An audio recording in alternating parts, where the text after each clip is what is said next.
Protests in Armenia have continued in opposition to a peace deal with Azerbaijan over the disputed region of Nagorno-Karabakh. These are pictures we have from the Armenian capital, Yerevan. These protesters are calling for the Prime Minister to resign. That hasn't happened, and police arrested dozens of people, including some opposition politicians.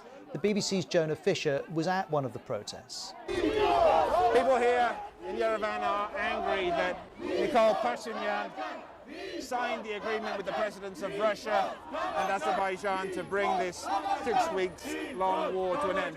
They're shouting Nikol Daboshan, which is Nikol traitor when you translate it. There's a feeling that he gave up too much in terms of both the part of Nagorno-Karabakh, this enclave inside Azerbaijan, and also in terms of the surrounding territories which Armenia has agreed to hand over in the next few weeks.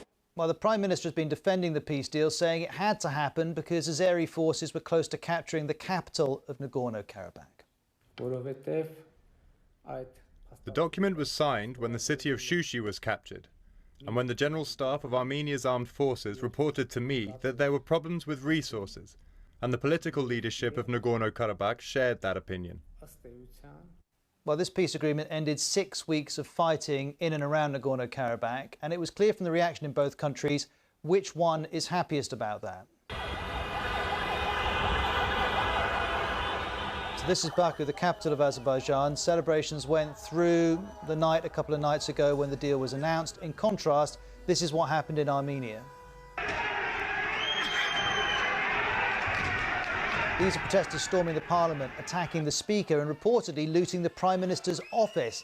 And here's the history behind all of this. Both countries fought over Nagorno-Karabakh in the late 80s and early 90s. It was then that the region declared independence from Azerbaijan and effectively became part of Armenia, though that was never recognised by the international community. After a very long pause, the fighting began again in September, and Armenia has lost ground. This deal means Azerbaijan will hold on to areas within Nagorno-Karabakh that it's taken during this recent conflict.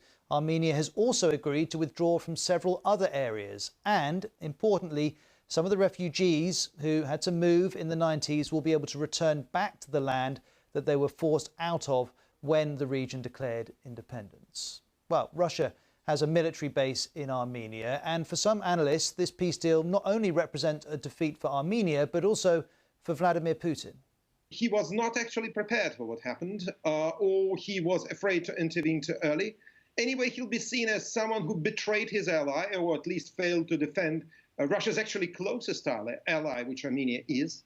And now he's responsible for that. Well, Mr. Putin is not infallible. He committed a lot of mistakes in the past. I'm pretty sure he'll commit a lot in the future.